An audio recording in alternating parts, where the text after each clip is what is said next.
کلام الہی ہے، اس میں ایک طرح کا فلا یا نقص نہیں نظر آتا؟ یعنی وہ خود تو عربی مبین میں ہو لیکن جو مخاطب ہے اس کے لیے وہ واضح نہ ہو۔ جو اللہ تعالیٰ کا ایک پلان ہے وہ سارا ہے کیا؟ امتحان کا، آزمائش کا۔ لیکن اللہ تعالیٰ ایسی دلیل نازل نہیں کریں گے۔ کیوں نازل نہیں کریں گے؟ پھر آزمائش ختم ہو جائے گی، ایمان جبر بن جائے گا۔ غامدی صاحب کا پورا زور آپ کو لگے گا نا مبادیہ تدبر قرآن میں، اے سے لے کے زی تک، بس قرآن کو آپ قرآن کے ذریعے سمجھ سکتے ہیں۔ یہ سب سے بڑی غلط فہمی ہے ان کی، جو اس گروہ نے پیدا کی صرف روایت سے چڑ کی وجہ سے۔ اب یہ اصول بیان کر کے کہ جی عام سے مراد خاص ہو سکتا ہے، اب میں نے یہاں پہ جو ہے وہ اس سے مراد خاص لے لی ہے، اور بھئی آپ نے لے لی ہے تو اس کا مطلب یہ تو نہیں کہ یہاں پہ مراد خاص۔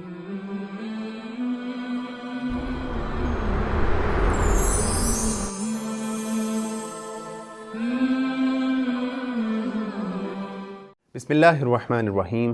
السلام علیکم ناظرین اکرام، فکر غامدی کی اگلی نشست میں ہم آپ کو خوش آمدید کہتے ہیں۔ میں ہوں آپ کا میزبان عمران اسلم۔ ناظرین اکرام، پہلے ایپیسوڈ میں ہم نے بات کی تھی غامدی صاحب کے جو قرآن فہمی کے اصول ہیں، ان میں سے پہلا اصول عربی معلیٰ کے حوالے سے۔ آج کے ایپیسوڈ میں ہم انشاءاللہ جو ان کے اگلے کچھ اصول ہیں، جس طرح کہ دوسرا اصول زبان کی ابانت اور تیسرا اصول اسلوب کی ندرت، اس ایپیسوڈ میں انشاءاللہ ہم ان موضوعات پہ بات کریں گے۔ اور ہمیشہ کی طرح آج بھی ہمارے ساتھ موجود ہیں ڈاکٹر حافظ محمد زبیر۔ ڈاکٹر صاحب، بہت شکریہ آپ کی آمد کا۔ سب سے پہلے یہ بتائیے کہ غامدی صاحب نے جو مبادئ تدبر قرآن کے حوالے سے اصول بیان کیے ہیں، ان میں سے دوسرا اصول جو ہے وہ زبان کی ابانت ہے، جس سے مراد وہ یہ لیتے ہیں کہ جو قرآن ہے وہ عربی مبین میں نازل ہوا ہے۔ تو آپ کو اس سے کیا ایشو ہے؟ بسم اللہ الرحمن الرحیم۔ یہاں پہ اس کا آغاز جو ہے، جیسے ہم اسکرین پہ دیکھ رہے ہیں، غامدی صاحب نے اس اصول کا آغاز کیا۔ شروع میں قرآن مجید کے کچھ آیات نقل کی، جیسے وہ عام طور پہ نقل کرتے ہیں، بلسان عربی مبین، کہ قرآن مجید جو ہے وہ واضح عربی زبان میں نازل ہوا۔ ایک بات تو یہ ہے کہ قرآن مجید واضح عربی زبان میں نازل ہوا، لیکن اپنے مخاطب کے اعتبار سے بعض اوقات جو مخاطب ہوتا ہے وہ اس کے جو اولین مخاطبین ہیں، یعنی صحابہ اکرام، ان کو بھی کسی لفظ میں اشتباہ لاحق ہو جاتا ہے اس کے معنی میں۔ تو قرآن اپنی جگہ پہ واضح ہے، اس میں کوئی شک نہیں ہے، ٹھیک ہے، لیکن مخاطب کے اعتبار سے کبھی وہ غیر واضح ہو جاتا ہے۔ صحیح۔ یہ بات کہی جا سکتی ہے کہ تتبع کے ساتھ، تحقیق کے ساتھ، ٹھیک ہے، وہ کسی نتیجے پہ پہنچ سکتا ہے۔ صحیح۔ لیکن لیکن یہ کہنا کہ جی قرآن کا لفظ اتنا واضح ہے کہ کسی کو اس میں کوئی اشتباہ لاحق ہی نہیں ہونا چاہیے، ہوا تو ہوا کیوں؟ یہ تو بات حافظ صاحب، یہ ایک طرح کا جو کلام الہی ہے، اس میں ایک طرح کا فلا یا نقص نہیں نظر آتا؟ یعنی وہ خود تو عربی مبین میں ہو لیکن جو مخاطب ہے اس کے لیے وہ واضح نہ ہو اس طرح۔ دو باتیں اس میں اہم ہیں جو سمجھنے والی ہیں۔ جی۔ اللہ تعالیٰ نے جو ہے ایک بگر پرسپیکٹو میں اگر ہم بات کریں، ہماری پیدائش کا مقصد یا یہ جو سارا سلسلہ اللہ نے جاری کیا آزمائش کے لیے، انبیاء کا بھی، کتابوں کا بھی، سب ٹیسٹ اور امتحان کے لیے۔ خود کتاب بھی ایک آزمائش ہے، یعنی کتاب پہ ایمان لانا یا نہ لانا، ٹھیک ہے، کون اس آزمائش میں پورا اترا، کون نہیں اترا۔ پھر جو ایمان لے آئے، پھر ان کے لیے کتاب آزمائش ہے۔ قرآن نے کہا کیسے؟ کچھ آیات محکمات ہیں، کچھ متشابہ کے پیچھے جو پڑ جاتے ہیں وہ آزمائش میں مبتلا ہو جاتے ہیں، ٹھیک ہے۔ تو اب قرآن نے متشابہ رکھا تو رکھا کیوں؟ بات تو یہ کہ اللہ تعالیٰ تو قادر کلام تھا، اللہ تعالیٰ تو یہ سب کر سکتا تھا، لیکن چونکہ پیچھے جو اللہ تعالیٰ کا ایک پلان ہے، جو گرینڈ پلان ہے، وہ سارا ہے کیا؟ امتحان کا، آزمائش کا، ٹیسٹ کا، ٹھیک۔ جیسے اللہ تعالیٰ قرآن مجید میں ایک جگہ پہ کہتے ہیں نبی صلی اللہ علیہ وسلم اگر ہم چاہیں تو ایسی دلیل نازل کر دیں، ایسی آیت نازل کر دیں کہ ان کی جو گردنیں ہیں اس کے سامنے جھکی کی جھکی رہ جائیں،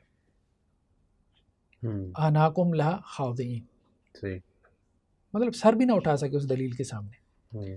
لیکن اللہ تعالیٰ ایسی دلیل نازل نہیں کریں گے، ٹھیک ہے۔ کیوں نازل نہیں کریں گے؟ پھر آزمائش ختم ہو جائے گی، ایمان جبر بن جائے گا۔ تو اس لیے اللہ نے خود اپنے کلام میں، خود اپنے کلام میں یہ بات رکھی ہے کہ کہیں پہ اس کو محکم بنا دیا، بہت واضح کر دیا، کہیں پہ اس کو مبہم کر دیا، ٹھیک ہے، مبہم کر کے کہا کہ بھائی محنت کرو، محنت کر کے اس کے صحیح معنی تک پہنچو، اس پہ میں تمہیں اجر دوں گا. صحیح، ٹھیک ہے، ٹھیک ہے. تو اب وہ اس اجتہاد کے اوپر اجر ملے گا اگر صحیح معنی پہ پہنچ گئے. اگر نہ بھی پہنچے، یعنی پہنچ گئے تو ڈبل اجر ہے، نہ بھی پہنچے تو پھر بھی سنگل اجر ہے. صحیح، واحد اجر تو ہے ہی. کہیں پہ اس معنی کو بہت ہی چھپا دیا، کہہ دیا کہ یہ متشابہات میں سے، اس کے پیچھے نہ پڑو، سمجھ نہیں آ سکتا. ٹھیک ہے، اس کے پیچھے مت پڑو. تو اللہ نے یہ لیولز خود رکھے ہیں. ٹھیک ہے، اللہ کے کلام میں یہ سب لیولز موجود ہیں. کہیں پہ معنی بہت واضح ہے، کہیں پہ کچھ چھپا ہوا ہے جس کو ڈھونڈنا پڑے گا، اور اس ڈھونڈنے پہ پھر اجر رکھا ہے. تو کہیں پہ اللہ تعالیٰ نے اس کو متشابہ بنا دیا. تو متشابہ پہ ہم انشاءاللہ نیکسٹ ایک پورا اصول غامدی صاحب نے بیان کیا، اس پہ ہم گفتگو کریں گے. کتاب متشابہ، کتاب متشابہ کے نام سے. یہ جو بات غامدی صاحب نے کہی ہے ایک اعتبار سے ٹھیک ہے کہ قرآن مجید میں کوئی لفظ شاذ نہیں ہے، ایک اعتبار سے ٹھیک ہے. لیکن یہاں پہ اگلے صفحے پہ اگر ہم آئیں نا تو انہوں نے ایک اور لفظ استعمال کیا. ڈاکٹر صاحب بڑی معذرت، میں آپ کو جو ہے وہ آپ کی بات کاٹ رہا ہوں. ناظرین کے لیے آسان الفاظ میں شاذ کا مطلب بتا دیں گے. شاذ یا شذوذ سے مراد یہ ہوتا ہے کہ ایک عام جو رواج ہے، ٹھیک ہے، جیسے ہم کہتے ہیں نا کہ جی کوئی بکریوں کا ایک گلہ یا ریوڑ جا رہا ہے، ٹھیک ہے، اب کوئی بکری جو ہے وہ اس ریوڑ کی چال سے ہٹ گئی ہے، ٹھیک ہے، وہ ریوڑ سارا ایک طرف جا رہا ہے، تو اس کو ہم کہتے ہیں کہ جی یہ شاذ ہو گئی ہے. صحیح، ٹھیک ہے، مطلب گلے سے ہٹ گئی. صحیح. تو شاذ سے مراد یہ ہے کہ غیر معروف معنی. صحیح، ٹھیک ہے، یا نادر معنی آپ کہہ لیں. تو قرآن مجید میں کوئی لفظ اپنے مفہوم کے اعتبار سے شاذ نہیں ہے، یعنی قرآن مجید نے الفاظ کو اپنے معروف معنی میں استعمال کیا، وہ معروف معنی جن کو سب لوگ جانتے تھے. صحیح، غیر معروف معنی میں نہیں، کہ جن میں ندرت یا غرابت ہوتی ہے. ٹھیک ہے، جیسے ایک لفظ یہاں پہ غامدی صاحب نے استعمال کیا، آگے چل کے اس لفظ پہ ڈیبیٹ ہو سکتی ہے. شاذ تو چلے ہمارے یہاں شاذ کے حوالے سے بحث ہوئی بھی نہیں ہے. غامدی صاحب یہ کہتے ہیں کہ جی زبان کے لحاظ سے اس کی کوئی چیز اپنے اندر کسی نوعیت کی کوئی غرابت نہیں رکھتی. نہیں، غریب القرآن قرآن کا موضوع ہے. غریب القرآن تو دیکھیں نا، بڑے بڑے ائمہ عرب نے اس پہ گفتگو کی ہے. ابن قتیبہ جیسا بڑا عالم دین اور لغت کا امام، ٹھیک ہے، ان کی کتاب موجود ہے غریب القرآن پہ. ٹھیک ہے، ہمارے ہاں تقریباً 300 کتابیں ہیں غریب القرآن پہ، 300 سے زائد. یہ تو مطلب وہ ہیں جو آپ تھوڑے سی تحقیق کریں تو آپ کو مل جاتی ہیں، اور شروع سے ہی لکھی جا رہی ہیں. تو غرائب القرآن کے موضوع میں عام طور پہ مفردات القرآن بھی آ جاتے ہیں، یعنی سارے الفاظ وہ نہیں ہوتے جنہیں آپ کہیں کہ جی یہ غریب ہے. غریب سے مراد اجنبی ہے. لیکن یہ ہے کہ غریب القرآن ایک موضوع ہے، یعنی قرآن کے بعض الفاظ جو ہے، یعنی یہ کہنا کہ قرآن کا لفظ جو ہے وہ مبین ہے اپنے مخاطب کے لیے ہے، عربی مبین ہے، ٹھیک ہے، لیکن ہم مخاطبین کی بات کر رہے ہیں. ٹھیک ہے نا، آگے ایک بحث آئے گی. قرآن مجید کا لفظ قطعی الدلالہ ہے، یعنی اس کا معنی بالکل واضح ہے، کلیئر ہے. متکلم کے لیے کلیئر ہے، بات تو بالکل ٹھیک ہے، میں گفتگو کر رہا ہوں. یا اللہ سبحانہ و تعالیٰ کا کلام ہے، اللہ کے لیے لفظ جو ہے وہ قطعی الدلالہ ہے، ٹھیک ہے. لیکن ہم مخاطب کی بات کر رہے ہیں، جن کی طرف قرآن نازل ہوا، جو اولین مخاطبین ہیں یا بعد میں آنے والے ہیں، ان کے اعتبار سے قرآن مجید کے کچھ الفاظ کے ہیں غریب ہیں. ٹھیک ہے، اس لیے شروع سے ہی سلف نے اس پہ محنت کی ہے کہ ان الفاظ کا جو اجنبی پن ہے اس پہ گفتگو کی جائے. اچھا دیکھیں، یہ اس پہ غامدی صاحب نے جو بات کی ہے نا وہ ایک اعتبار سے ٹھیک ہے. انہوں نے جو مثالیں دی ہیں نا، انہوں نے کہا جی والنجم والشجر یسجدان. اب نجم سے مراد جو معروف معنی ہے وہ تو کیا ہے؟ ستارے. لیکن بعض اہل علم نے کہا کہ شجر کی نسبت سے کہا کہ اس سے مراد جھاڑی ہے. صحیح. اب جھاڑی کے معنی میں یہ لفظ کیا شاذ ہے، معروف معنی اس کا ستارے. تو غامدی صاحب یہ کہہ رہے ہیں کہ جی معروف معنی جو ہے وہ مراد لیا جائے گا. اس اعتبار سے بات ٹھیک ہے. تمنا کا معروف معنی کیا خواہش ہے، لیکن بعض لوگوں نے اس کا معنی قرات بھی لی ہے کہ اس کا شاذ معنی ہے. ٹھیک ہے، اس اعتبار سے بات ٹھیک ہے. لیکن قرآن مجید جو ہے اس کے اندر غریب الفاظ موجود ہیں، یعنی وہ الفاظ جو اپنے سننے والوں کے لیے، ایون کہ اولین مخاطبین صحابہ کرام کے لیے بھی بعض اوقات وہ اجنبی بن جاتے ہیں، اور انہیں اس کے لیے محنت کرنی پڑتی ہے ان کے اصل معنی تک پہنچنے کے لیے. ٹھیک ہے. اب مثال کے طور پہ ہم یہ صحیح بخاری کی ایک روایت ہے، یہ صحیح بخاری میں جو ہے کتاب و احادیث الانبیاء کی روایت ہے 3427. اس میں ایک واقعہ بیان ہوا کہ دو عورتیں جو ہیں نا، اللہ کے رسول نے حضرت سلیمان علیہ السلام کے حوالے سے ایک واقعہ بیان کیا کہ دو عورتیں تھیں، دونوں کے پاس ایک ایک بچہ تھا. تو ایک کا بچہ بھیڑیا اٹھا کے لے گیا، تو ان کا اس بچے کے بارے میں اختلاف ہو گیا. تو دونوں نے کہا کہ جی یہ میرا بچہ ہے، دوسری کا بھیڑیا اٹھا کے لے گیا. تو حضرت داؤد کے پاس مقدمہ لے کے آئیں، پھر حضرت سلیمان کے پاس مقدمہ لے کے آئیں. تو حضرت سلیمان علیہ السلام نے کہا کہ بھائی کیا کرو، چھری لے کے آؤ، ائتونی بالسکین، سکین لے کے آؤ تاکہ میں نا اس بچے کو کاٹ دوں اور ان میں آدھا آدھا تقسیم کر دوں. تو جو ماں تھی اس نے کہا کہ نہیں، اس کو دے دو. تو حضرت سلیمان علیہ السلام نے اس طرح سے جو ہے وہ پہچان لیا کہ ماں کون تھی. اچھا، اس روایت پہ تبصرہ کرتے ہوئے حضرت ابو ہریرہ نے ایک بات کہی، واللہ ان سمعت بالسکین الا یومئذ، میں نے سکین کا لفظ پہلی مرتبہ اس دن سنا. وما کننا نقول الا المدیہ، ہم تو اس کو مدیہ کہتے تھے، چھری کو مدیہ کہتے تھے. ہاں، ہم چھری کو مدیہ کہتے تھے. سکین کا لفظ میں نے اپنی زندگی میں پہلی مرتبہ سنا. میں نے کیا، ہمارے قبیلے نے، مطلب ہم لوگ دوست قبیلے سے تھے.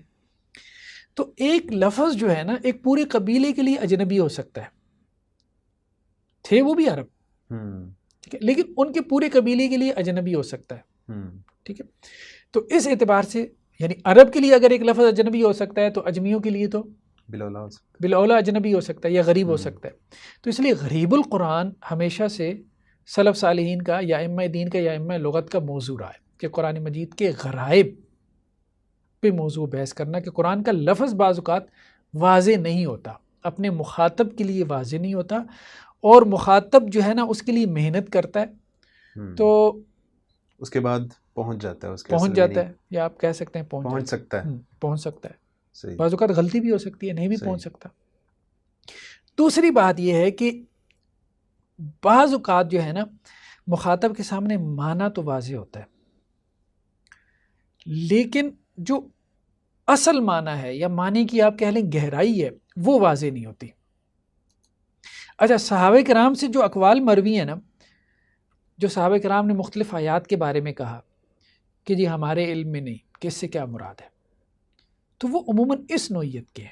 یعنی وہ یہ نہیں کہ انہیں اس کا معنی نہیں معلوم ہوتا، جیسے وفاقیتم و ابا کے بارے میں بعض صحابہ سے منقول ہے کہ ہمیں نہیں معلوم اس کا کیا معنی. اس کا مطلب یہ نہیں انہیں معنی نہیں معلوم، انہیں اس کا وہ گہرا معنی نہیں معلوم. اب کا معنی تو آج آپ دیکھیں تو سب نے لکھا ہوا ہے چارہ مراد، اس کا جو لٹرل میننگ ہے وہ ان کو پتا ہوتا ہے، لٹرل میننگ پتا ہوتا ہے. صحیح.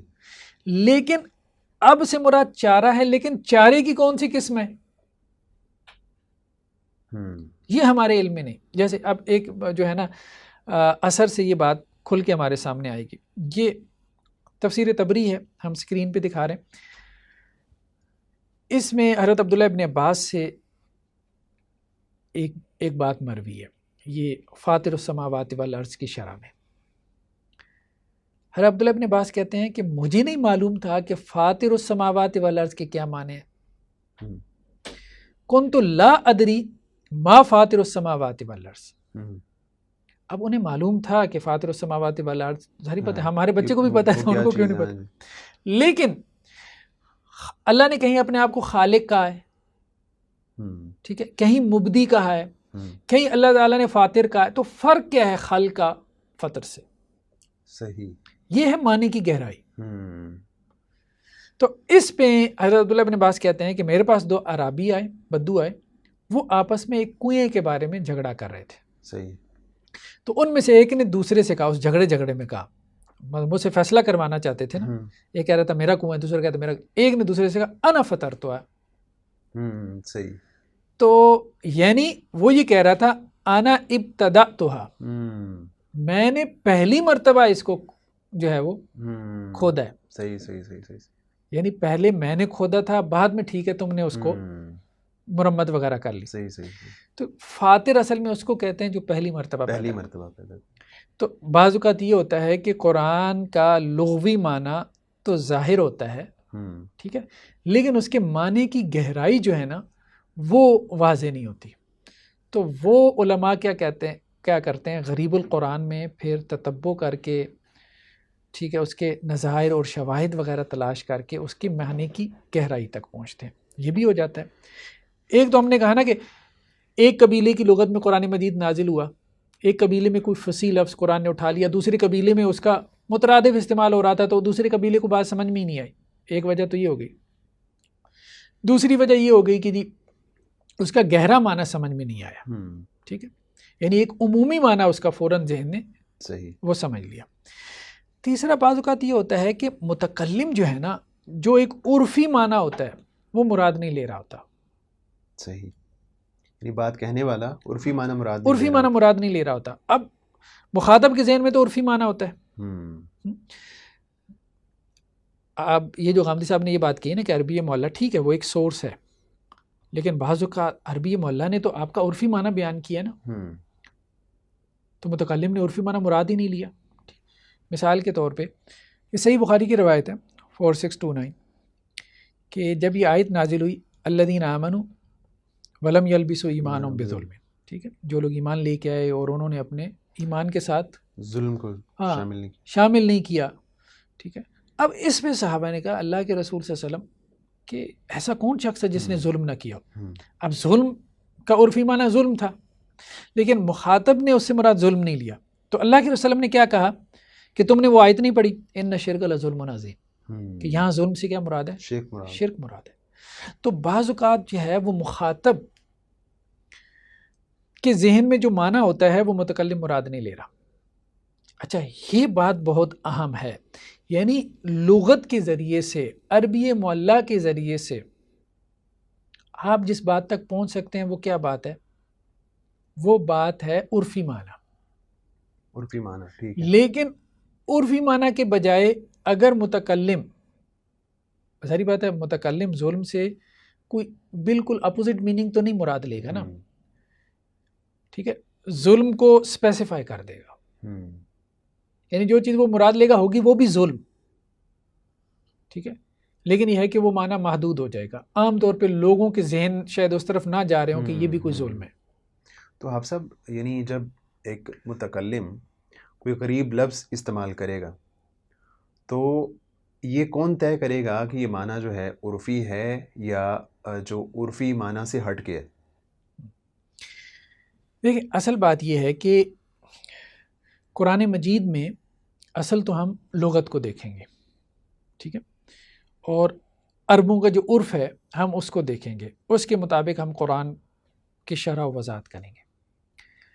لیکن جہاں پہ خود متکلم یہ بتا دے صحیح کہ یہاں تمہارا عرفی معنی مراد نہیں ہے، تو وہاں متکلم کی بات کا اعتبار کریں گے. صحیح. یہ ایسے جیسے میں کوئی لفظ بولوں اور میں کہوں کہ نہیں میری اس سے مراد یہ ہے، جب میں یہ کہہ دیتا ہوں کہ میری اس سے مراد یہ ہے، یا میرا کوئی ترجمان یہ کہہ دے، ہمارا پرائم منسٹر ہے، صحیح بات ہے، اس کے ترجمان ہے، وہ کہیں کہ نہیں وزیر اعظم صاحب جو ہے وہ یہ کہہ رہے ہیں کہ ان کی مراد یہ ہے، تو آپ اس کے ترجمان کی بھی بات مانیں گے صحیح اور اس سے وہی مراد لیں گے.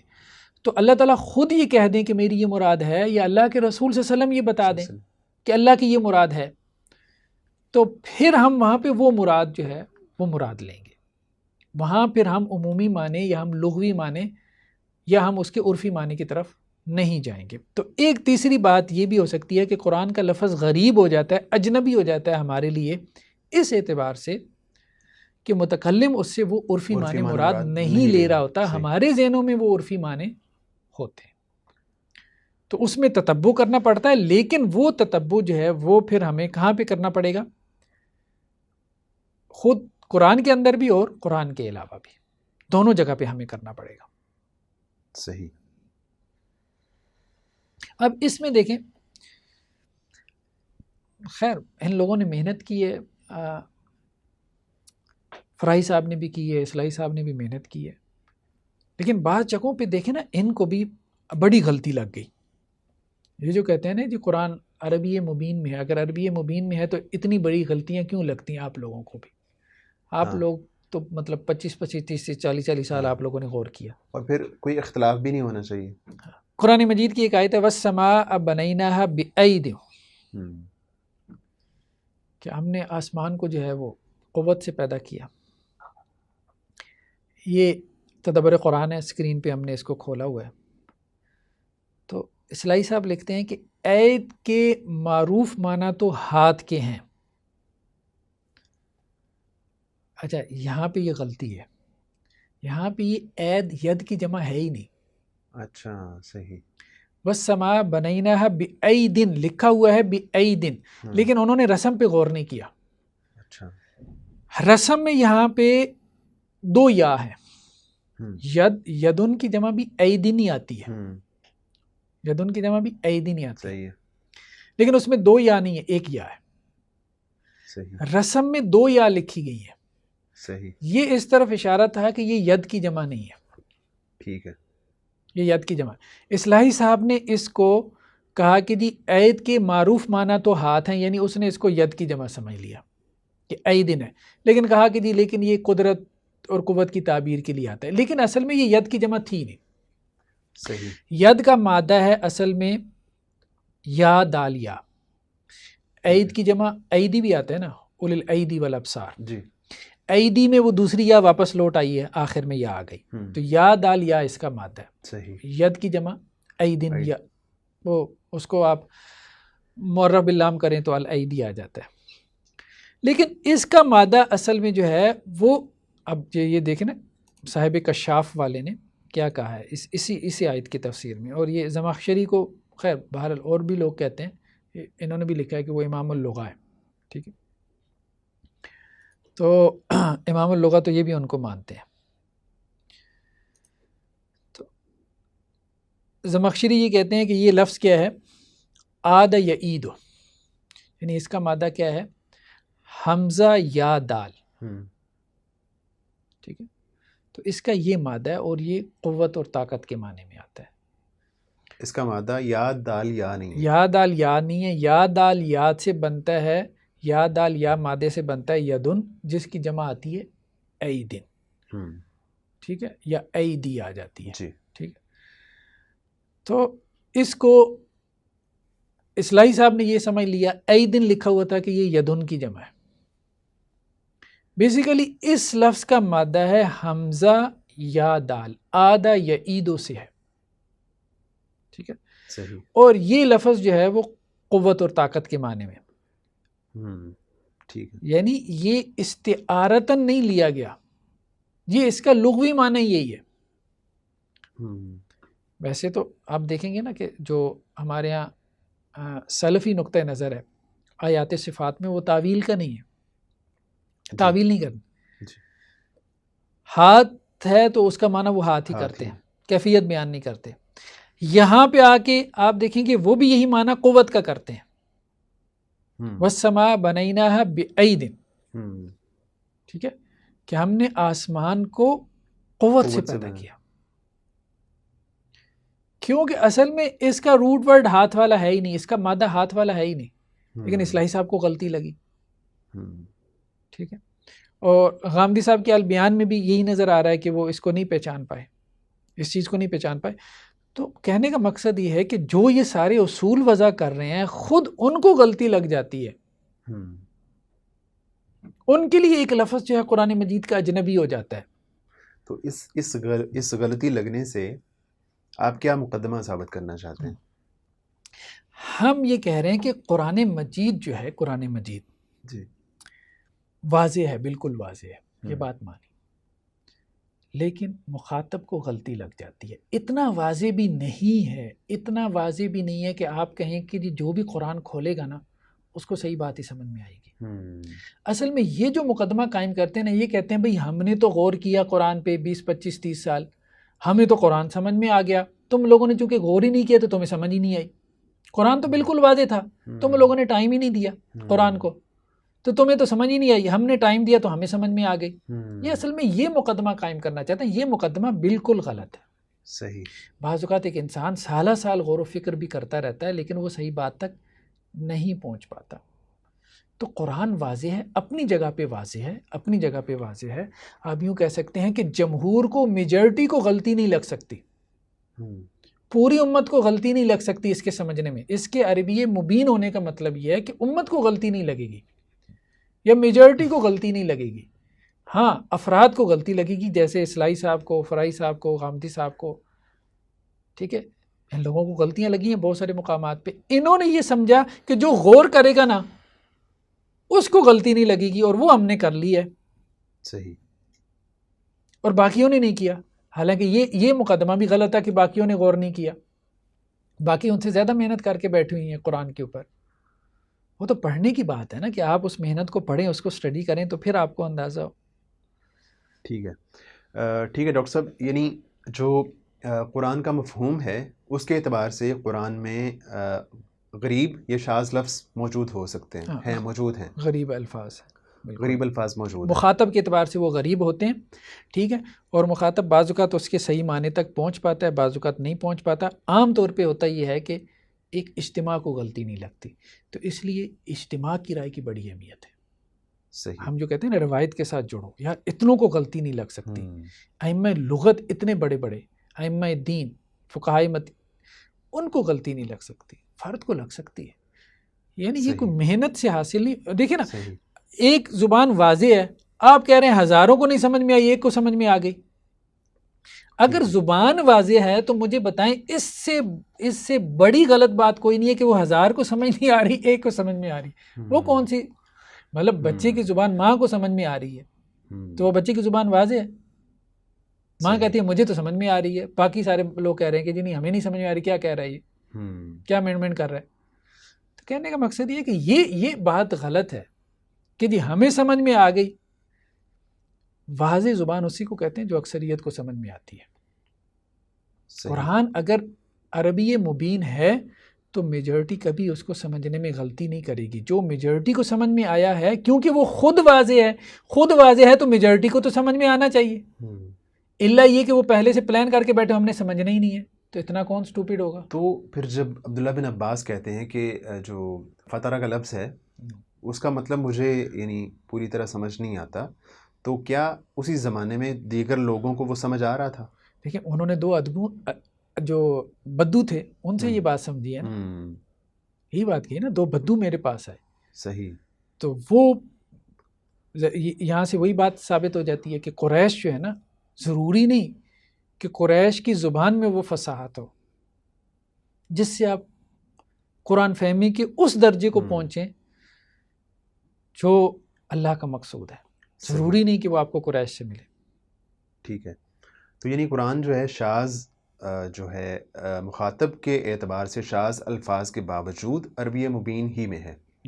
شاذ کی لفظ ہم استعمال نہیں کرتے، ہم اس لیے کہتے ہیں کہ غریب کا لفظ ہم استعمال کر لیں کیونکہ غریب کی اصطلاح ہمارے ہاں ملتی ہے اور اس پہ مستقل کتابیں لکھی گئی ہیں. جیسے ہم نے کہا 300 کے قریب کتابیں تو کم از کم ہیں. یعنی کہہ سکتے ہیں ان کامن الفاظ. ہاں آپ کہہ رہے ہیں کہ اجنبی الفاظ ہیں جو مخاطب کے لیے اجنبی ہیں، ٹھیک ہے، اور مخاطب کو اس کے معنی میں شبہ ہو جاتا ہے، اشتباہ لاحق ہو جاتا ہے، اس کے لیے وہ واضح نہیں ہو پاتے.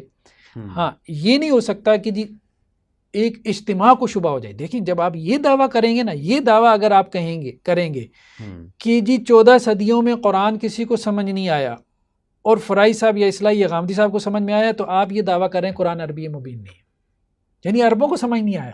آپ یہ کہہ رہے ہیں تو قرآن عربی مبین نہیں ہے اور 3 اجمیوں کو سمجھ میں آ گیا. پھر تو آپ اپنے دعوے کا رد کر رہے ہیں نا، دعوے کا رد کر رہے ہیں. تو ہزاروں لوگوں کی طرف آپ یہ نسبت نہیں کر سکتے کہ ان کو سمجھ میں نہیں آیا. ہاں آپ یہ کہہ سکتے ہیں کسی کو کوئی بات سمجھ میں نہیں آئی. صحیح. افراد کی طرف آپ نسبت کر سکتے ہیں. اچھا ڈاکٹر صاحب، پھر یہیں سے ایک سوال پیدا ہوتا ہے کہ جو قرآن کے الفاظ ہیں ان میں جو وجوہ اعراب ہیں اس کے حوالے سے کوئی ان کامن الفاظ موجود ہیں؟ ہاں یہ ایک بحث اور بھی غامدی صاحب نے کی ہے. ایک تو ویکیبلری کی بحث کی ہے، ٹھیک ہے، کہ قرآن مجید میں شاذ الفاظ نہیں ہیں. ہم نے کہا کہ غریب الفاظ ہیں. کسی حد تک ان کی بات ٹھیک ہے ہم نے کہا، لیکن کسی حد تک اس کی وضاحت کی ضرورت تھی جو ہم نے کر دی. دوسرا انہوں نے کہا کہ قرآن مجید کی جو بلاغت ہے، اسالیب بلاغت، یا قرآن مجید میں جو اعراب ہے، وجوہ اعراب ان کو کہتے ہیں، ٹھیک ہے، تو مطلب انا کا اسم نصب میں ہوتا ہے، یہی وجوہ اعراب ہے نا جی. اور فاعل جو ہے وہ رفع کی حالت میں ہوتا ہے. تو اسالیب بلاغت جو ہے وہ بھی معروف ہے ہمارے یہاں. تو یہ بھی شاذ نہیں ہے، وہ شاذ نہیں ہے. شاذ نہیں ہے، یعنی ویسے کلام عرب میں شاذ پایا جاتا ہے، اس کو وہ مانتے ہیں. ویکیبلری میں بھی کلام عرب میں شاذ ہے، اور وجوہ اعراب اور اسالیب بلاغت بھی شاذ ہوتے ہیں، کلام عرب میں ہوتے ہیں، لیکن صحیح. قرآن میں نہیں ہے. یہ جو ہے نا وہ غامدی صاحب نے یہ بات بیان کی ہے.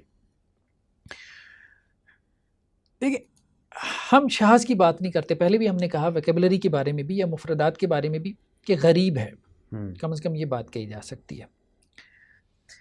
لیکن وجوہ اعراب میں اور اسی طرح اسالیب بلاغت میں بھی ایک ہم فرق کر سکتے ہیں کہ قرآن میں متواتر بھی ہے، غیر متواتر بھی ہے. یہ لفظ ہم استعمال کر سکتے ہیں. یعنی کچھ وجوہ اعراب ایسے ہیں جو متواتر ہیں لغت عرب میں، سب قبائل اس کو تواتر سے نقل کر رہے ہیں، وہ بھی قرآن میں ہیں. کچھ وجوہ اعراب ایسے ہیں جو متواتر نہیں ہیں، وہ بھی قرآن میں ہیں. اس لیے کبھی آپ ناویوں کو پڑھیں نا، جو ذرا وہ تھوڑے سے کھسکے ہوئے دماغ کے ہوتے ہیں، تو وہ قرآن کے اوپر اعتراض کرتے ہیں، قرآن کی نحو پہ. نحو القرآنی جو ہے باقاعدہ ہمارے یہاں موضوع ہے جو کلیہ قرآن وغیرہ میں پڑھایا جاتا ہے. اگر وہ اعتراض کرتے ہیں تو وہ پھر جو غیر متواتر، ہاں اصل میں وہ غیر متواتر ہوتے ہیں. تو جو غیر متواتر ہوتے ہیں تو وہ ان سے ناواقف ہوتے ہیں. پھر وہ جو نہیں، ناوی ہوتے ہیں وہ ناواقف نہیں ہوتے، وہ اس سے واقف ہوتے ہیں. لیکن ہمارے ہاں جو جیسے تبری وغیرہ کا جو سٹانس ہے وہ یہ کہتے ہیں، وہ کہتے ہیں بھائی دیکھو بات یہ ہے کہ یہ ہے غیر متواتر لیکن ہے صحیح، یہ وجہ اعراب ہے صحیح، صرف غیر متواتر ہونے کی وجہ سے اس کا رد نہ کرو. صحیح. ٹھیک ہے. اب مثال کے طور پہ تو آپ سب یعنی یہ جو متواتر اور غیر متواتر کی بات ہے، تو یہ قرآن کے علاوہ جو ان کی اپنی زبان تھی عربی، اس میں موجود تھے متواتر؟ بالکل ہے. اس کی جو ہم مثال دیں گے وہ وہاں سے لیں گے. صحیح. اب جیسے دیکھیں ابھی ہم نے ان کا ذکر کیا، یہ المفصل فی تاریخ العرب ڈاکٹر جواد علی کا، ٹھیک ہے، جنہوں نے 20 جلدوں میں یہ لکھی ہے.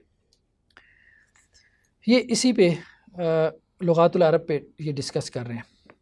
ٹھیک ہے. تو 137 نمبر ان کی یہ فصل ہے. اس میں یہ کہتے ہیں کہ مقدمہ یہ انہوں نے قائم کیا ہے کہ لغت تمیم جو ہے نا وہ تمام عرب قبائل کی لغات کو ڈسکس کر رہے ہیں. تو اس میں یہ بنیاد بنائی ہے یا نتیجہ یہ نکالا ہے کہ لغت تمیم سب سے فصیح ہے عرب قبائل کی لغات میں. صحیح. پھر قیس کی ہے، پھر بنو اسد کی ہے. اب اس میں پھر آگے یہ بات بیان کی کہ جی تمام جو لغات مرتب ہوئی ہیں بڑے بڑے لغویین نے، ائمہ لغت نے جو لغات مرتب کی ہیں وہ بنو تمیم کی اس کے لغت کے اوپر مرتب کی ہیں. اب ایک مثال انہوں نے بیان کی ہے کہ لغت تمیم جو ہے نا اس میں بعض مقامات پہ کسرہ ہوتا ہے، جبکہ دوسرے جو قبائل والے ہیں جو حجاز کے دیگر قبائل ہیں تمیم کے علاوہ، وہ زبر کے ساتھ فتح کے ساتھ پڑھتے ہیں. جیسا انہوں نے ایک لفظ جو ہے وہ بیان کیا وطر. ٹھیک ہے. تو یہ کہتے ہیں یہ جو وطر کا لفظ ہے نا یہ لغت تمیم میں کسرہ کے ساتھ ہے. صحیح. اور یہ فصیح ہے. صحیح. اور جو وطر کا لفظ ہے نا واو کی فتح کے ساتھ، یہ باقیہ لغات میں ہے. ٹھیک ہے. تو مطلب یہ غیر متواتر ہے. ہم اس کو اپنے اعتبار سے کر لیتے ہیں کہ غیر متواتر ہے. وہ تو اس کو کہتے ہیں کہ غیر فصیح نہیں کہتے، وہ اس کو غیر فصیح کہہ رہے ہیں. اچھا. ہم چونکہ قرآن میں آگے ہم اس کو غیر فصیح نہیں کہہ رہے. والشفع والوتر. ہاں قرآن میں اس کی مثال بھی انہوں نے کی، والفجر ولیال عشر والشفع والوتر. جی. تبری نے اسی آیت کے اوپر تبصرہ کرتے ہوئے کہا کہ بات یہ ہے کہ یہ دونوں قراتیں موجود ہیں. عام قرات یہی ہے، قرآ کی، مکہ کے ہوں یا مدینہ کے ہوں اور بصرہ کے ہوں، بلکہ کوفہ کے بھی جو قاری ہیں ان کی قرات کیا ہے؟ وطر ہے، واو کی کسرہ کے ساتھ ہے، جو لغت تمیم کے مطابق ہے، ٹھیک ہے، جو عربی فصیح ہے، ٹھیک ہے، یعنی ائمہ قرات میں سے بھی عام طور پہ یہی ہے قرات. وہ تو ہمارے عاصم کی قرات ہے نا وطر. جی. باقی جو مدینہ کے ہیں، ابن کثیر مکی ہیں، یا ادھر وہ امام نافع ہیں، یا ابو جعفر مدنی ہیں، ٹھیک ہے، اس کے بعد بصرہ کے ابو عمر بصری ہیں، یا ابن عامر شامی وغیرہ، یا اور جو قاری حضرات ہیں ایون کے کوفہ کے بھی، سب میں وطر ہے، وہ وطر پڑھتے ہیں. صحیح. ٹھیک ہے. تو کہنے کا مقصد یہ ہے کہ ایک ہے متواتر، ٹھیک ہے، اور ایک ہے غیر متواتر. ہیں دونوں جو ہے وہ صحیح ہے. جیسا کہ طبری نے دونوں پہ تبصرہ کرتے ہوئے کہا کہ بھئی بات یہ ہے کہ یہ دونوں قرات معروف ہیں اور مشہور ہیں اہل عرب کے ہاں، جس کے ساتھ بھی پڑھ لے تو وہ صحیح ہے. ٹھیک ہے. لیکن ہم یہ بات کر رہے ہیں کہ ایک قرات بعض اوقات ایک لغت زیادہ معروف ہوتی ہے، یعنی تواتر کے درجے کو پہنچ جاتی ہے، زیادہ جو قبائل ہیں اس کو بول رہے ہوتے ہیں، ایک وجہ اعراب. اور بعض اوقات جو ہے وہ ایک آدھ قبیلہ اس وجہ اعراب کو لے رہا ہوتا ہے، تو قرآن اس کو بھی لے لیتا ہے. یعنی قرآن سے مراد جمعی قرات کی ہم بات کر رہے ہیں. جہاں تک اسالیب بلاغت کی مثال ہے تو وہ تو ہمیں خود روایات سے مل جاتا ہے کہ قرآن مجید کی اسالیب بلاغت میں ندرت ہے، اور ایسی ندرت ہے کہ بعض اوقات صحابہ کو سمجھنے میں بھی غلطی لگ جاتی ہے. اور وہ بہت معروف روایت ہے حضرت عدی بن حاتم کی. ٹھیک ہے. اب یہ روایت بھی ہمیں، یہ جیسے ابھی صحیح بخاری کی روایت ہے 1916 کہ جب یہ آیت نازل ہوئی ہے حتی یتبین لکم الخیط الابیض من الخیط الاسود، ٹھیک ہے، خیط ابیض جو ہے وہ خیط اسود سے کیا ہو جائے، جدا ہو جائے. تو وہ کہتے ہیں میں نے سفید دھاگا اور سیاہ دھاگا اپنے سرانے کے تکیے کے نیچے رکھ لیا. تو اللہ کے رسول نے کہا کہ یہ مراد نہیں ہے. اچھا، بعض روایات میں البتہ یہ الفاظ بھی ہیں، اس میں عمومی الفاظ ہیں. یہ بھی صحیح بخاری کی روایت ہے کہ حضرت سہل بن سعد سے ہے. وہ یہ کہتے ہیں کہ یہ جب آیت نازل ہوئی تھی شروع میں تو اس میں من الفجر کے الفاظ نہیں تھے. اچھا، اس سے تو بات واضح ہو جاتی ہے نا، حتی یتبین لکم الخیط الابیض من الخیط الاسود من الفجر. تو کوئی بندہ کہہ سکتا ہے من الفجر سے تو بات واضح ہو گئی، تو ان کو کیوں اشتباہ لائق ہوا؟ تو شروع میں یہ من الفجر کے الفاظ نہیں تھے. اچھا، ٹھیک ہے. تو ہوا کیا، فکان رجال، کچھ لوگ تھے کہ جب وہ روزے کا ارادہ کرتے تھے تو وہ کیا کرتے تھے، ربط احدہم فی رجلہ الخیط الابیض والخیط الاسود، اپنے پاؤں میں وہ دھاگے باندھ لیتے تھے پاؤں میں. وہ تکیہ والواقع علیحدہ ہے، حضرت عدی بن حاتم کا تکیہ کے نیچے رکھنے والا یہ علیحدہ ہے، کہ کچھ اور لوگوں نے بھی یہ کام شروع کیا. یعنی اس سے وہ تعین کرتے تھے. ہاں، وہ سفید اور سیاہ دھاگا جو ہے وہ اپنے پاؤں کے ساتھ باندھ لیتے تھے. اور وہ دیکھتے تھے کہ جب اتنی روشنی ہو جائے کہ ہمیں نظر آئے، فرق ہو جائے سفید اور سیاہ دھاگے کا اس روشنی میں، تو اس وقت تک ہم کھا پی سکتے ہیں. تو اس پہ پھر آیت نازل ہوئی اور اس میں من الفجر کا اضافہ ہوا. تو گویا کہ قرآن مجید کے اسالیب بلاغت میں ندرت تھی، غرابت تھی، کہ جس کی وجہ سے اولین مخاطبین کو بھی بعض اوقات اس بات کو سمجھنے میں اشتباہ لاحق ہو سکتا تھا. زیادہ سے زیادہ آپ بات یہ کہہ سکتے ہیں کہ میجورٹی کو اشتباہ لاحق نہیں ہوگا، جمہور کو نہیں ہوگا، یا سب کو نہیں ہوگا. ٹھیک، صحیح. یہ مراد ہے، یہ مراد نہیں ہے یہ جو وہ مراد لیے بیٹھے ہیں نا کہ جی ہمیں نہیں اشتباہ لاحق ہوگا. یہ تو غلط بات ہے. فرد کو تو ہو سکتا ہے، فرد کو تو جو ہے وہ اس کے لیے اسلوب بلاغت بھی اجنبی ہو سکتا ہے، اس کے لیے قرآن مجید کے مفردات بھی اجنبی ہو سکتے ہیں، غریب ہو سکتے ہیں. ہاں، لیکن تمام امت کے لیے نہیں ہوں گے، میجورٹی کے لیے نہیں ہوں گے، جماعت کے لیے نہیں ہوں گے. صحیح. ائمہ دین، ائمہ لغت کی جماعت کے لیے نہیں ہوں گے. صحیح. تو یہ اصل میں اس سے مراد ہے. غامدی صاحب نے اس سے جو مراد لی ہے نا، بات ٹھیک ہے، بات سمجھ میں آتی ہے، لیکن اس سے جو مراد لی ہے نا وہ ٹھیک نہیں ہے. تو اگر ہم اس کو اب سمرائز کریں تو ہم اس کو یوں سمرائز کر سکتے ہیں کہ قرآن مجید میں ایک تو غریب الفاظ موجود ہیں. شاذ کا لفظ ہم نہیں استعمال کرتے، غریب الفاظ.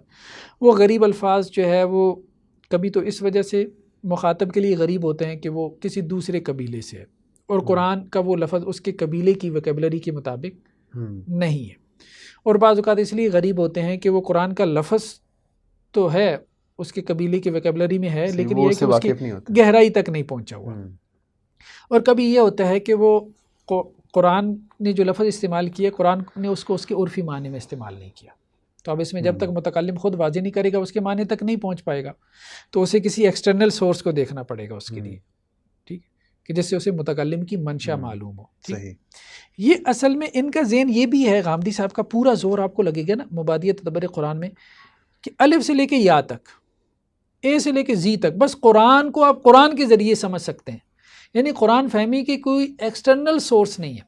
یہ سب سے بڑی غلط فہمی ہے ان کی، سب سے بڑی غلط فہمی ہے۔ صحیح، ٹھیک۔ تو وجوہ اعراب کے حوالے سے جو ایک سوال ذہن میں پیدا ہوتا ہے کہ اگر کوئی اس طرح کا لفظ ہے جو کہ عام اعراب، اس کا جو اعراب ہے وہ عام قواعد سے ہٹ کے ہے، تو وہ اس کو ہم پھر ایکسیپشن کہیں گے یا غیر متواتر کہیں گے؟ کیونکہ بعض اوقات یہ کہا جاتا ہے کہ اس میں جو ہے مستثنیات ہیں قرآن کے الفاظ میں، تو اس کے لیے پھر ہم کیا ورڈ یوز کریں گے؟ نہیں دیکھیں، ہم اس کو مستثنا نہ کہیں کیونکہ قواعد بعد میں مدون ہوئی ہے، جیسے ان ہاذان لساخران، ان ہاذان، اب اس پہ یہ ایک جو ہے نا وہ اعتراض وارد کیا جاتا ہے کہ یہ ہاذین ہونا چاہیے، ان ہاذین، صحیح، تو کیونکہ انا کا اسم جو ہے وہ نصب میں ہوتا ہے، ان خیر تخفیف کے ساتھ بھی آ جاتا ہے، صحیح۔ تو کہنے کا مقصد یہ ہے کہ کچھ ایسی چیزوں کے اوپر جو ہے نا وہ کچھ اہل لغت نے جو ہے وہ اعتراض کیے ہیں، لیکن یہ ہے کہ اگر وہ منقول ہے اور رسول اللہ صلی اللہ علیہ وسلم سے منقول ہے، متواتر قرات سے ہم تک پہنچا ہے، ٹھیک ہے، صحیح۔ تو اچھا ایک عجیب بات بتاؤں کہ جو ائمہ لغت کے ہاں جو قرات فصیح ہیں وہ یہ روایت حفص والی نہیں ہے جو ہم پڑھ رہے ہیں، یا جس کو غامدی صاحب کہتے ہیں قرات عامہ، اچھا، وہ ابو عمر بصری کی ہے، یا پھر کچھ اور قرات ہیں، جیسے امام کسائی تو خود نحو کے بھی امام تھے، ابو عمر بصری بھی وہ بہت بڑا جو ہے وہ امام ہے، ٹھیک ہے، تو یہ تو ائمہ لغت میں سے ہیں، امام کسائی، ابو عمر بصری وغیرہ۔ تو پھر جو یہ قرات پڑھنے والے ہیں قرات حفص، تو اس کا مطلب یہ ہے کہ وہ پھر جو ہے بہت سارے فصیح الفاظ سے محروم ہیں یا دور ہیں، یہ کہہ سکتے ہیں؟ آپ یوں کہہ سکتے ہیں کہ کچھ زیادہ فصیح الفاظ دوسری قرات میں ہمیں ملتے ہیں، جیسے ابھی وطر کی بات آئی، ٹھیک ہے، ڈاکٹر جواد علی نے یہی لکھا ہے کہ زیادہ فصیح لفظ جو ہے وہ بنو تمیم کا ہے جو وطر ہے، واو کی کسرہ کے ساتھ ہے، اور عام طور پہ قرآن وطر کو ہی پڑھا ہے، لیکن روایت حفص میں کیا ہے، امام عاصم کی قرات میں وطر ہے۔ ہم یہ نہیں کہیں گے کہ وہ غیر فصیح ہے، ہم مطلب میں یہ ذاتی طور پہ سمجھتا ہوں کہ غیر فصیح کا لفظ نہیں استعمال کرنا چاہیے، اس لیے میں نے اصطلاح استعمال کی متواتر اور غیر متواتر کی، ٹھیک ہے، آپ یوں کہہ سکتے ہیں زیادہ فصیح، افصح لفظ کون سے، افصح وہ کہا جا سکتا ہے کہ وہ بعض اوقات جو ہے وہ قریش کے غیر قبائل کا لہجہ ہوتا ہے جو زیادہ فصیح ہوتا ہے، اور وہ دوسری قرات میں ہمیں جو ہے وہ ملتا ہے۔ تو قرآن مجید میں جب اس میں تمام قرات کو سامنے رکھیں تو اس اعتبار سے وہ فصاحت اور بلاغت کا معجزہ ہے اور فصیح ترین ہے، صحیح، یہ بات کہی جا سکتی ہے۔ چلیے ڈاکٹر صاحب، یہ جو دوسرا اصول ہے غامدی صاحب کا، زبان کی ابانت، اس پہ ہم نے کچھ ڈسکس کر لیا اور آپ نے اس کو سم اپ بھی کر دیا۔ اب ہم جو ان کا اگلا اصول ہے اسلوب کی ندرت، اس پہ بات کرتے ہیں۔ تو سب سے پہلے آپ یہ بتا دیجئے کہ اسلوب کی ندرت کی جب بات کرتے ہیں غامدی صاحب تو اس سے وہ کیا مراد لیتے ہیں؟ اصل میں غامدی صاحب کا کہنا یہ ہے کہ قرآن مجید کا جو اسلوب ہے وہ ایک منفرد اسلوب ہے، ٹھیک ہے، نہ یہ شاعری ہے، ٹھیک ہے، یہ بات ٹھیک ہے، آپ یہ کہہ سکتے ہیں کہ جی یہ خطابت کے قریب تر ہے۔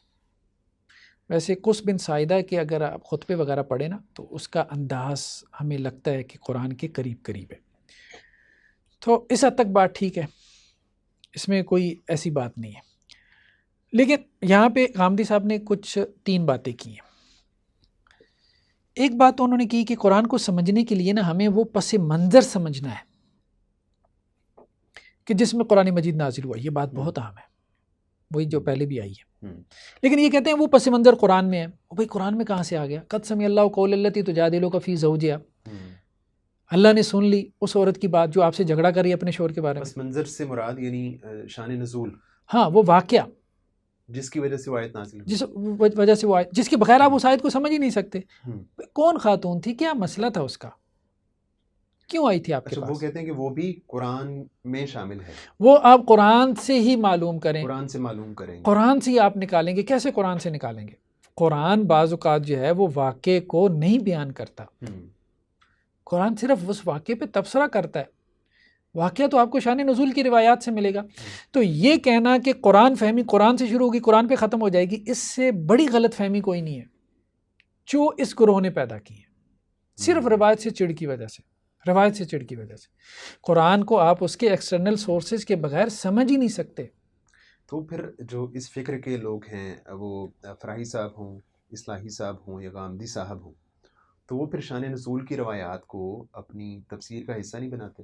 شان نزول کی روایات آپ کو نظر نہیں آتے, نہیں نظر آتے. آپ مطلب تدبر قرآن آپ دیکھ لیں, اب مطلب 8-10 جلدوں میں پبلش ہو رہی ہے, وہاں آپ کو حدیثیں گنی چنی نظر آتی ہیں. تو شان نزول کی روایات کو وہ کیا اہمیت دیں گے؟ یہ جو آیت آپ نے بیان فرمائی, تو وہ پھر اس طرح کی آیات میں یعنی اس کا مفہوم کس طرح متعین کرتے ہیں؟ دیکھیں نا, کچھ بعض اوقات کچھ واقعہ تو قرآن بیان کر دیتا ہے, جیسے قرآن نے کچھ تو تبصرہ کر دیا نا کہ یہ ہوا, بس اتنے سے واقعے کو بنیاد بنا کے وہ ایک بات نکال لیتے ہیں. صحیح, ٹھیک ہے. وَلَقَدْ فَتَنَّا سُلَيْمَانَ وَأَلْقَيْنَا عَلَىٰ كُرْسِيِّهِ جَسَدًا ثُمَّ أَنَابَ. ٹھیک ہے, صحیح. ہم نے سلیمان علیہ السلام کی آزمائش کی, کہ ان کو آزمایا. اس کی وہ ڈیٹیل میں نہیں جاتے. اب اس میں ڈیٹیل میں نہیں جاتے, اگر ڈیٹیل میں بھی جاتے ہیں تو پھر ایک عجیب بات آپ دیکھیں گے کہ شان نزول کے بجائے وہ وہاں سے بائبل سے اخذ و استفادہ کے قائل ہیں. ہاں بالکل, وہاں سے اخذ و استفادہ کے قائل ہیں. اور خاص طور پہ جو قصص القرآن ہے, قصص الانبیاء ہیں, پچھلے انبیاء کے احوال اور واقعات ہیں, اس میں آپ دیکھیں گے کہ وہاں سے وہ پس منظر لے لیتے ہیں. یعنی اس روایت سے ان کو چڑ نہیں پیدا ہوئی, اس کو تو انہوں نے کوئی دینی روایت کی طرح ٹریٹ کیا. لیکن یہ جو ہماری اپنی روایت تھی قرآن فہمی کی, اس کو انہوں نے بالکل نظر انداز کر دیا. وہ شان نزول کی, اسباب نزول کی روایت ہو, وہ آثار صحابہ کی روایت ہو, وہ حدیث نبویہ کی روایت ہو. لیکن آپ دیکھیں کہ تدبر قرآن میں آپ کو جگہ جگہ جو ہے وہ تورات کے حوالے ملیں گے. ہے ساری تاریخ وہاں سے ساری تاریخ اٹھا لی قرآن فہمی کے لیے, بلکہ اس کے لیے دلیلیں دینا شروع کر دیں. قرآن فہمی کے لیے وہ ضروری ہے. صحیح. تو یہ مسائل ہیں. تو ہم کہنے کا مقصد یہ ہے کہ پس منظر جو ہے نا ضروری ہے. یہ بات ان کی ٹھیک ہے قرآن کو سمجھنے کے لیے, لیکن وہ پس منظر ہے کہاں پہ؟ وہ پس منظر بیسیکلی ہے شان نزول میں, صحابہ کرام کے. اب جیسے دیکھیں کہ صحیح بخاری میں ایک روایت ہے, اب یہ تو یہ یہاں پہ جو میرے سامنے ابھی ہے صحیح مسلم کی روایت ہے 1277, اور یہ بہت معروف روایت ہے کہ حج اور عمرہ کے موقع پہ جو ہے وہ, یہ اصل میں حضرت عروہ بن زبیر جو ہے نا وہ یہ بیان کرتے ہیں کہ حضرت عائشہ رضی اللہ تعالیٰ عنہ سے ان کی بات چیت ہوئی, اور انہوں نے کہا کہ قرآن مجید کی یہ جو آیت ہے نا کہ ان الصفا والمروۃ من شعائر اللہ, تو آگے جا کے آتے ہیں نا فلا جناح علیہ ان یطوف بہما, جی, کہ جو صفا اور مروہ کی سعی کر لے تو اس پہ کوئی گناہ نہیں. تو انہوں نے کہا مجھے یہ سمجھ میں آتی ہے کہ یہ آپشنل چیز ہے صفا و مروہ کی سعی, کیونکہ اللہ تعالیٰ نے کہا اگر کوئی کر لے تو کوئی حرج نہیں ہے. اور اللہ نے کہا نہیں یہ لازم ہے. لازم کیوں ہے؟ کیونکہ اس کا پس منظر کیا ہے؟ پس منظر یہ ہے کہ ایک روایت میں یہ پس منظر بیان ہوا کہ انصار جو تھے ان کے دور جاہلیت میں 2 بت تھے, اساف اور نائلہ کے نام سے, ٹھیک ہے, جو سمندر کے کنارے پر تھے. تو یہ کیا کرتے تھے کہ یہ صفا اور مروہ کی جو ہے نا وہ اس وقت سعی کرتے تھے جب وہ ان کے نام کا احرام باندھتے تھے, اساف اور نائلہ کے. ایک اور روایت میں یہ ہے کہ یہ ایک دوسری روایت ہے، یہ بھی صحیح مسلم کی ہے 1277۔ اس میں یہ ہے کہ انصار یا بنو غسان اسلام لانے سے پہلے یہ منات جو معروف بت تھا اس کا تلبیہ پڑھتے تھے، اور اس کا تلبیہ پڑھنے کی وجہ سے یہ صفا و مروہ کی جو ہے وہ سعی نہیں کرتے تھے۔ تو مطلب مختلف قسم کے ان کے یہاں طریقے رائج تھے۔ اسعاف اور نائلہ کی بعض اوقات جب احرام باندھ لیتے تھے تو پھر وہ سعی کرتے تھے، لیکن اسعاف اور نائلہ کے نام پہ، اور جب منات کے نام پہ جو ہے وہ احرام باندھتے تھے تو پھر وہ سعی نہیں کرتے تھے۔ جب اسلام آ گیا تو اس میں ان کو شبہ پیدا ہوا کہ یہ تو دور جاہلیت کے جو ہے وہ شاعر میں سے ہے، تو اس پہ پھر قرآن مجید کی آیت نازل ہوئی کہ کوئی حرج نہیں ہے۔ اس کا مطلب یہ نہیں تھا کہ وہ، اب دیکھیں نا، صرف اگر آپ اس کو دیکھیں گے قرآن کو کنٹیکس سے ہٹا کے، صحیح، تو جیسے حضرت عروہ بن زبیر جو کہ عربی الاصل ہیں، قریشی ہیں، ٹھیک ہے، وہ ایک غلط معنی تک پہنچ گئے کہ یہ آپشنل چیز ہے، تو آپ بھی غلط معنی تک پہنچیں گے۔ تو شان نزول کے بغیر عائشہ رضی اللہ عنہ نے اسی چیز پہ متنبع کیا۔ چلیں حدیث کو اور کچھ نہ سمجھیں، تاریخی ریکارڈ تو مانتے ہیں نا، ایک تاریخ کا حصہ ہے، ایک سچی تاریخ تو ہے نا کہ یہ ہوا ہے۔ صحابہ نے قرآن فہمی کیسے کی، اتنا تو ثابت ہوتا ہے۔ تو صحابہ کرام نے جن اصولوں کی بنیاد پہ قرآن فہمی کی ہے، ان اصولوں کی بنیاد پہ قرآن فہمی ہوگی۔ عائشہ رضی اللہ عنہ نے متوجہ کیا کہ بھائی آپ شان نزول کے بغیر، سبب نزول کے بغیر آیت کو سمجھ ہی نہیں سکتے، اور سبب نزول یہ تھا، اس لیے یہ الفاظ آئے ہیں۔ تو وہ سبب نزول میں، وہ قرآن کے اندر نہیں ہے، وہ سبب نزول وہ قرآن سے باہر ہے۔ صحیح، وہ قرآن میں ہوتا تو ان کو سمجھ میں آ جاتا۔ صحیح، وہ قرآن سے باہر ہے، تو ایکسٹرنل سورس ہے قرآن کو سمجھنے کے لیے، اس ایکسٹرنل سورس میں غور نہیں کریں گے تو آپ قرآن کے غلط میننگ تک پہنچیں گے۔ یہ اصل میں اہم بات ہے۔ صحیح۔ تو یہ جو کہتے ہیں نا پس منظر کبھی قرآن میں ہوتا ہے، نو ڈاؤٹ ہوتا ہے، واقعے کا پس منظر کبھی قرآن میں ہوتا ہے، سیاق و سباق میں مل جائے گا آپ کو، ہم اس کا انکار بھی نہیں کر رہے، لیکن کبھی نہیں بھی ہے، جیسے یہاں پہ نہیں ہے۔ صحیح، ٹھیک ہے۔ دوسری بات جو ہے نا انہوں نے جو یہاں پہ کی ہے وہ یہ ہے کہ قرآن فہمی میں قرآنی خطاب کا رخ جو ہے وہ معین کرنا چاہیے۔ صحیح، ٹھیک ہے، اس میں کوئی حرج نہیں ہے، اس پہ آپ کو سلف کے یہاں بڑا کام مل جاتا ہے۔ البرہان امام زرکشی کی کتاب ہے، الاتقان، بہت کام ہے، انہوں نے تو کچھ بھی نہیں کیا کتاب القرآن میں کام نہیں۔ یہ اس میں یعنی یہ کہتے ہیں کہ معین جو مفسر ہے وہ معین کرے گا یا آلریڈی معین ہے اللہ تعالیٰ کی طرف سے؟ نہیں، وہ یہ کہتے ہیں کہ ہوتا ہی ہے کہ جیسے بعض اوقات جو ہے نا نبی کو خطاب ہوتا ہے، ٹھیک ہے، لیکن یہ ہے کہ اصل میں مقصود امت ہوتی ہے، تو بات ٹھیک ہے، صحیح، ٹھیک ہے۔ اسی طرح سے بعض اوقات جو ہے وہ مطلب جیسے ہمارے ہاں بھی ہوتا ہے کہ کسی کو خطاب کر کے کسی کو مخاطب کرنا، تو قرآن میں یہ انداز ہے، اس میں کوئی حرج والی بات نہیں ہے، اس انداز کو سمجھنا چاہیے قرآن فہمی کے لیے، اس میں تو کوئی اختلاف والی بات نہیں ہے۔ ٹھیک ہے، یعنی اس جگہ پہ آپ کو ان سے کوئی اختلاف نہیں ہے، اتفاق ہے، کوئی اختلاف والی بات نہیں۔ چلیے، تیسری چیز جو انہوں نے کہی ہے نا کہ قرآن کے عام و خاص میں امتیاز کیا جائے، یہ بھی بات ٹھیک ہے کہ قرآن میں کبھی ایک لفظ عام ہوتا ہے لیکن اس سے مراد خاص ہوتی ہے، بات ٹھیک، اور بعض اوقات نبی سے خطاب ہوتا ہے لیکن پوری امت مراد ہوتی ہے، صحیح، یعنی خاص سے مراد پوری امت ہے، ٹھیک ہے۔ تو اس کی کوئی مثال آپ دے سکتے ہیں کس سے؟ وضاحت کے لیے، جو یعنی لفظ عام ہوتا ہے لیکن اس سے مراد خاص ہوتی ہے؟ ہاں، جیسے انہوں نے غامدی صاحب نے اس پہ کچھ مثالیں دی ہیں، ٹھیک ہے۔ انہوں نے کہا ہے کہ جی جیسے قرآن مجید میں لیظہرہ علی الدین کلی، کہ اللہ کے وسلم کا مقصد بعثت یہ بیان کیا گیا کہ آپ تمام ادیان پہ اس کو غالب کر دیں، علی الدین کلی، تو وہ کہتے ہیں الدین سے مراد تمام دین نہیں ہے، دنیا کے تمام ادیان نہیں ہیں، جیسے کہ ان لوگوں نے اپنا ایک کانسیپٹ بنایا پولیٹیکل اسلام کا کہ اسلام کو غالب کر دو ہے ساری دنیا پہ، یہ نہیں ہے، بلکہ اس دین سے مراد کیا ہے؟ ویسے تو عام ہے نا، الدین ہے، عام ہے نا، الدین کلی، تمام ادیان، لیکن اسلام سے مراد خاص ہے، جزیرہ نما عرب، صحیح، اس کے ادیان، اور وہ اللہ کے رسول نے غالب کر دیا، ٹھیک ہے۔ دیکھیں بات یہ ہے کہ قرآن مجید میں عام سے مراد خاص ہو سکتی ہے، اس میں کوئی اختلاف نہیں ہے، صحیح، یا خاص سے مراد عام ہو سکتا ہے، اس میں کوئی اختلاف نہیں ہے، لیکن وہ اس عام کو خاص کیسے کیا جائے گا، یا کیا چیز خاص کرے گی؟ ہاں، اصل بات یہ ہے کہ دلیل چاہیے، عام اپنے عمومی معنی میں ہی استعمال ہوتا ہے. صحیح. اگر آپ خاص معنی مراد لے رہے ہیں تو آپ کو دلیل لانی چاہیے. خاص اپنے خصوصی معنی کے لیے وضع ہوا ہے، اگر آپ اس کو عمومی معنی میں مراد لے رہے ہیں تو آپ کو دلیل لانی چاہیے. ٹھیک ہے. تو اب آپ دیکھیں کہ جیسے قرآن مجید میں، اب یہ بہت اہم بحث ہے، مشرک کا لفظ ہے قرآن مجید میں. اب مشرک کا لفظ قرآن مجید میں جو ہے وہ اس کا اطلاق قرآن مجید نے اہل کتاب پہ بھی کیا ہے، اس کا اطلاق اہل ایمان پہ بھی کیا ہے، اور اس سے مراد صرف عبادۃ الاوثان بھی لیے، بت پرست بھی لیے.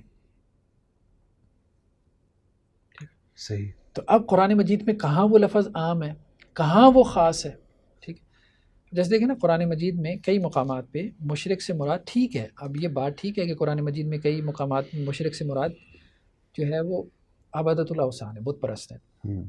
خاص طور پہ جہاں اہل کتاب کے ساتھ ان کا ذکر آتا ہے، ما یود الذین کفروا من اہل الکتاب ولا المشرکین. جن لوگوں نے کفر کیا اہل کتاب میں سے اور مشرکین میں سے. اہل کتاب اور مشرکین دو گروپ ہیں، تو سمجھ میں آگئی بات. ایک اہل کتاب ہے یہود و نصارہ، ایک مشرکین ہے. ٹھیک ہے، بت پرست ہے. اس لیے اب یہ جو آیت ہے نا، ولا تنکحوا المشرکات یا ولا تنکحوا المشرکین، مشرکین کو اپنی عورتیں نکاح میں نہ دو، تو اس سے کون مراد ہیں؟ بت پرست ہیں یا اس سے مراد یہود و نصارہ بھی ہیں جو شرک کرتے ہیں؟ صحیح. ٹھیک ہے. اب اس میں اختلاف ہو گیا. تو اصل بات یہ ہے کہ قرآن مجید میں ایک لفظ بعض اوقات جو ہے نا، لم یکن الذین کفروا من اہل الکتاب ولا المشرکین، اہل کتاب اور مشرکین قرآن نے علیحدہ علیحدہ بھی استعمال کیا، لیکن کہیں پہ قرآن نے کیا کیا کہ یہود و نصارہ کو بھی شرک کا ٹیگ لگا دیا. صحیح. اچھا، کچھ آیات ایسی ہیں کہ جن میں ان الذین آمنوا، اہل ایمان ایک گروہ ہو گئے، والذین ہادوا یہودی ہو گئے، والصابین صابی ہو گئے، والنصارى نصارہ ہو گئے، والمجوس مجوسی ہو گئے، والذین اشرکوا الگ تذکرہ کیا، 6 ادیان بنا دیے. ٹھیک ہے، یہ قرآن نے کیا ہے. جب علیحدہ کیا تو اس سے مراد بت پرست نہیں، لیکن یہ نہیں ہے کہ جی یہود النصارہ کو شرک کا ٹیگ نہیں لگایا. اتخذوا احبارهم ورهبانهم اربابا من دون اللہ. ٹھیک ہے، والمسیح ابن مریم، مسیح ابن مریم کو انہوں نے کیا کیا، یا اپنے درویشوں کو اور اپنے علماء کو انہوں نے رب بنا لیا. وما امروا الا ليعبدوا الہ واحدا لا الہ الا هو سبحانہ وما یشرکون. شرک کی نسبت کی ان کی طرف، کفر کی نسبت کی، لقد کفر الذین کفروا من اہل الکتاب. ٹھیک.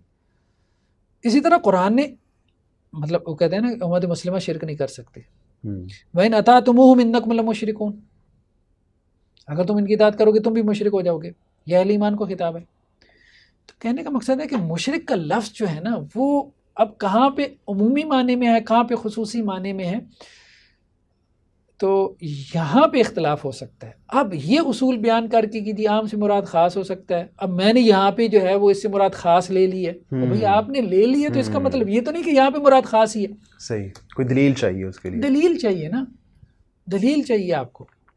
صحیح. آپ نے اگر جو ہے وہ مشرکین سے مراد جو ہے وہ مشرکین عرب لیے ہیں، اور آپ نے کہا ہے کہ غلبہ دین کا جو حکم تھا، وہ جو اقدامی قتال کا حکم تھا، وہ صرف ان مشرکین کے حوالے سے خاص تھا جو جزیرہ نما عرب کے مشرکین تھے، تمام حجت کے لیے. اس کے لیے تو دلیل چاہیے، اضافی دلیل چاہیے کہ یہاں عموم اپنے خصوصی معنی میں. اس طرح سے جو ہے نا وہ اصولی طور پہ بات ماننے میں میرے خیال میں کوئی حرج نہیں ہے، لیکن جب آپ اس اصول کی اپلیکیشن میں آئیں گے پھر اختلاف ہوگا. جیسے الزانیۃ والزانی، انہوں نے کہا یہ عمومی معنی میں ہے، ہر زانی مراد ہے، ہر زانی مراد، شادی شدہ بھی اور غیر شادی شدہ، غیر شادی شدہ بھی مراد ہے اس میں. ٹھیک ہے، تو دوسری طرف امت ساری کھڑی ہے کہ یہ خصوصی معنی میں. اگر یہ عربی مبین ہے، بات تو پھر وہی ہو گئی نا. عربی مبین میں 2-4 کو غلطی لگے گی یا 1 عرب کو غلطی لگے گی، 1.5 عرب کو غلطی لگے گی، پوری امت کو نہیں لگ سکتی. امت کو تو نہیں نا لگ سکتی. ٹھیک ہے، کروڑوں کو تو نہیں نا، لاکھوں کو تو نہیں نا لگ سکتی. تو کہنے کا مقصد ہے اگر یہ عربی مبین ہے، الزانیۃ والزانی، اب یہ کہیں کہ جی یہ اپنے عموم پہ کیوں نہیں ہے، قرآن تو اپنے عموم پہ ہوگا. بات یہ ہے کہ خود قرآن نے کہہ دیا کہ وہ جو غلام اور لونڈی کے بارے میں آیت ہے، ٹھیک ہے، کہ ان کے اوپر کیا ہے، نصف عذاب ہے، آدھی سزا ہے، آدھی سزا ہے ان کے لیے. تو قرآن نے خود کہہ دیا کہ وہ اس میں شامل نہیں ہے، غلام اور لونڈی اس میں شامل نہیں ہے، یعنی یہ آزاد کے بارے میں ہے. اتنا جو خصوص ہے اس کو تو وہ مانتے ہیں نا. ہم یہ نہیں کہہ رہے کہ وہ مانتے ہیں کہ نہیں، انہوں نے مان لی تو یہ اپنے عموم پہ باقی نہیں رہا. بات یہ ہے نا. یہ فقہائے اناف نے بہت اہم بات کی ہے. انہوں نے کہا قرآن کی ایک مرتبہ تخصیص ہو جائے نا تو وہ ظنی الدلالہ ہو جاتا ہے. ٹھیک ہے, یعنی اس کے اپنے معنی میں قطعی ہونے کی بحث تو ختم ہو گئی نا, یعنی اپنے عمومی معنی میں اس کی جو قطعیت تھی وہ جاتی رہی.